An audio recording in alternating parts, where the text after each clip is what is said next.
Good afternoon, and welcome to Saturdays with Sandra. I found this little excerpt on Facebook. It's called She Pretends. She pretends she's okay, but the truth is, she's not. She puts on a smile so no one asks questions. She laughs at jokes, even when inside she feels empty. She has learned how to hide her pain so well that everyone thinks she's strong, but deep down, she's just tired. She carries everything in silence because she doesn't want to bother anyone with her feelings. She tells herself it's better this way, that no one really cares. So she swallows the pain and keeps moving like nothing is wrong. But some nights, when it all gets too heavy, she breaks. She cries quietly into her pillow, wishing someone would notice without her having to explain. Wishing someone would see through the cracks in her smile and remind her she's not as alone as she feels. This is called Tears of the Strong. The author is unknown. Strong people wear their strength like armor, shielding the world from seeing their cracks. They carry the burdens of others, mend hearts that aren't theirs, and whisper words of hope even when their own voices tremble. But when the night comes and the world grows quiet, their strength gives way to silence. It's in those moments, under the dim glow of the moon, that the weight becomes too much, and they cry, not for weakness, but because their hearts need release. They cry for the battles they fought in silence.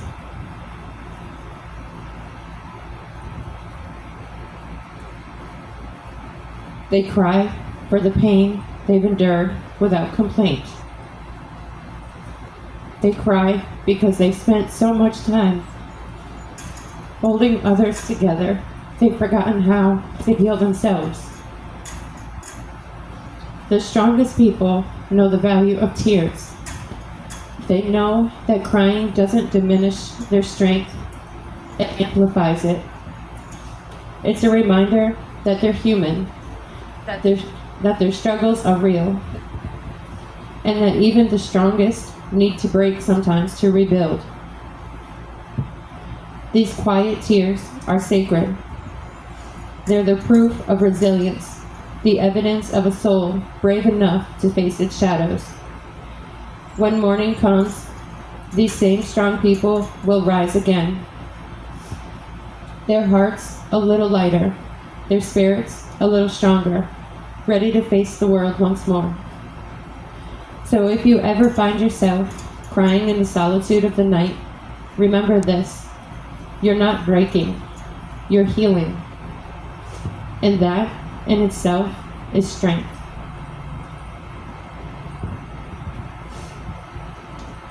From a young age, I've learned that I had no choice but to be strong. Tears brought more ache, more pain. The pain was never truly comforted by another. I learned how to shield my deepest feelings with a wall I had built around myself. It protected my soul.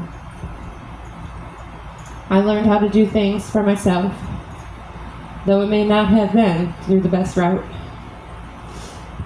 Fast forward into adulthood, I had some really decent people that deserved to be in my life, and yet I pushed them away. It seemed easier to push them away than for them to see my soul.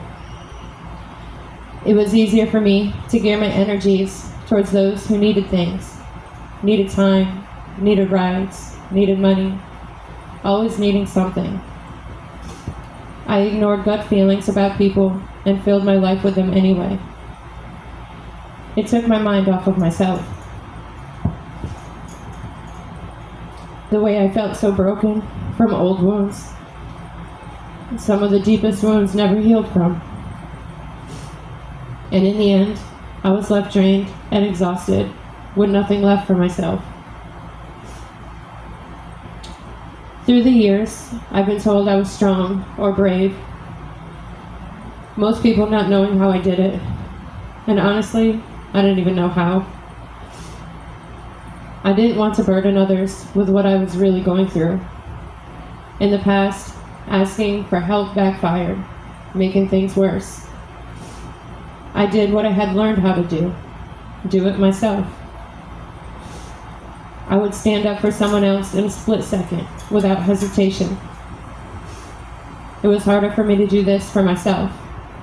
I seemed to have to process the situation, weighing out the positives and negatives of the situation. See if it was even worth it to stand up for myself. There's been a few times where I've broken down so hard, feeling as though the strong fall the hardest.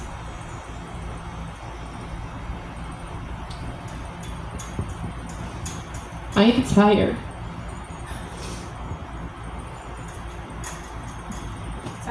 Tired of holding it together when all around me is falling apart. Tired of holding it together for my twins when I don't have my other two. Tired of holding back tears when we video call once a week. Tired of not being able to say what's really on my mind. Knowing the words my oldest needs to hear and being forbidden from saying them. It tears me apart. His birthday is the 29th, and it's just one more year he is not home. One more year I can't hold him. One more year telling him it's gonna be okay. I am tired of feeling like I cannot truly break down. That'll just be one more thing against me, keeping my children further away from coming home. I am so exhausted from biting my tongue and keeping myself together. I need help. I am unable to do this myself anymore. I know it helps to have people around who are there for you and not for only what you have to offer. And it helps for me to actually open up to those people. Even the strong fall or need a break. You need to give yourself permission to do so. Also, surround yourself with those that understand that breaking down is healing and not a tangent towards a negative path. It does not make you less strong. In fact, it makes you stronger to be able to have that moment and pick yourself right back up again. Thank you for listening, and remember, always shoot for the stars. Please feel free to share any of these videos with anybody you may think needs to hear. I'm also on TikTok and YouTube. It's sr.jurassic. September, Romeo, Juliet, Umbrella, Romeo, Alpha, Charlie, Echo, Kilo. Thank you again.